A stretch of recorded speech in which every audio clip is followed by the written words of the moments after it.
All right, hello everybody. Welcome to another video from AA Sports Cards. I have been eagerly anticipating the arrival of this consignment, the latest one sent to us at AA Sports Cards. I did a pre-open. I wanted to do, pull it out of the box and everything, but you've got to be so careful with this stuff. There's the packaging.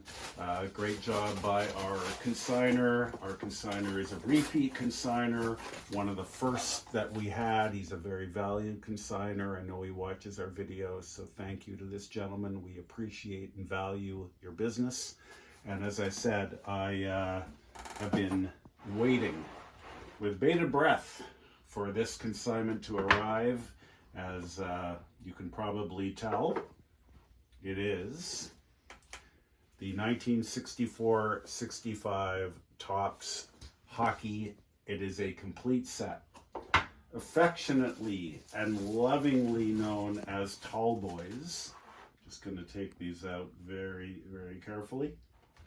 This was a really novel, unique design when it was first issued. I mean, it was 2 years before I was born, but it was the first time that Topps ever made hockey cards that were different than the standard 3.5 by 2.5 or the slightly larger Parkhurst and, the first few Topps cards from 1954 and what have you.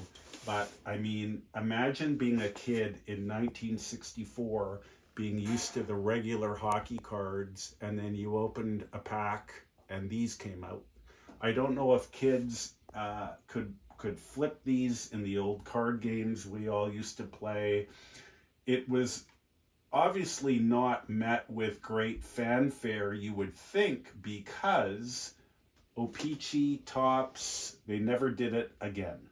It was a one-time thing. They did do it for various basketball sets, and they actually did do it the year after this for football. And it does lend itself to basketball so well, of course. But it was a one-off for hockey. Years and years and years later, if the camera can come in closer, we're going to pan through some of the cards here. This is a complete set of 1964-65 Topps hockey. Decades later, it has become one of, if not the most popular hockey sets of all time. There is the Stan Mikita, one of my favorite players.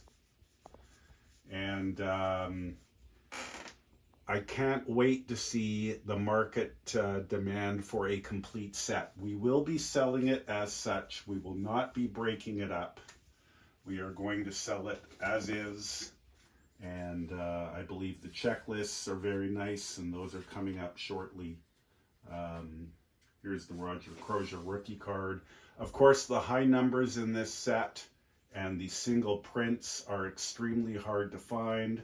There's one of the keys to the first series, Henri Richard. Very colorful, great set. So there's the first series checklist, which is marked. But let's have a nice close look at the second checklist, number 55, and this is clean. That should be a nice draw as part of the set. And now we're going to start into the high numbers, and we're going to hit the 12 single prints. There's Tom Williams. There is Pierre Pilote. I mean, all these high numbers are great, but it's the single prints that are really, really the cherry on top. There is Jacques Plante, George Armstrong, Milt Schmidt, Ed Shack. There's another single print, Gary Dornhofer. Bring that right up to the camera. I mean, these high numbers are just a plethora of key star cards. There's another single print, the Chico Mackey. There's another single print, Gilles Villemure. Put those down. We'll just keep panning through here. I mean, it's just star after star after star. But like I said, these high numbers They're dynamite. They're all great. And let's get up to the Gordie Howe. The crazy thing about this card is look at his nose. I mean, Sid Abel's nickname was Boot Nose. It could have been Gordie Boot Nose Howe. That's a schnoz. Great card again of Gordie. There's another single print, Eric Nestorenko. I think that's a single print, Nestorenko. But this is kind of like the 1971-72 checklist, the number 111, when it's unmarked. This card has kind of taken on a life of its own. I remember back when the first boom of hockey cards in the early 90s, when everything got crazy and everything got very expensive, this card just took off like crazy. You could not keep it in stock.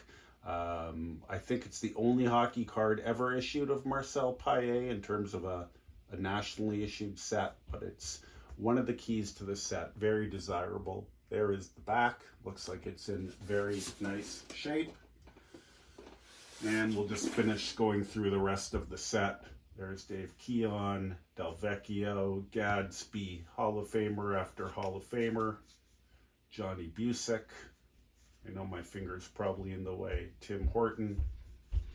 And then I just wanted to talk about these. These are awesome cards. They were the first all-star cards ever put out in a hockey set. Baseball, of course, had done it for almost, for every year starting, I think, in around 1958. But there's the Tim Horton, which is a tough card. There's the Stan Mikita, which is a tough card. They're just so colorful, these things. They're so awesome. There is the Bobby Hull. Chicago had a hell of a team in 1964. I think every all-star player is a Blackhawk. There's Kenny Warham. There is Pierre Pilote, greatest uniforms of all time. And there is the Glenn Hall, the last card in the set. Another really, really tough card to find in nice shape. So just, again, just a plethora of star cards. I think it's amazing that a complete set, I still think there's something about a complete set. There's something magical about it, which is what I was trying to say. I know guys sometimes love to break sets up, but to me, there's something really special about having every single card in a vintage set. So there it is. We will go through. We will do great item description as usual. Watch for this on eBay coming up. I'm working on it today. It should be up tonight or in the next couple days. Thank you for watching, everybody. Thank you to this consigner, and I'm excited to get working on this set. Talk to you soon, everybody, and that's it.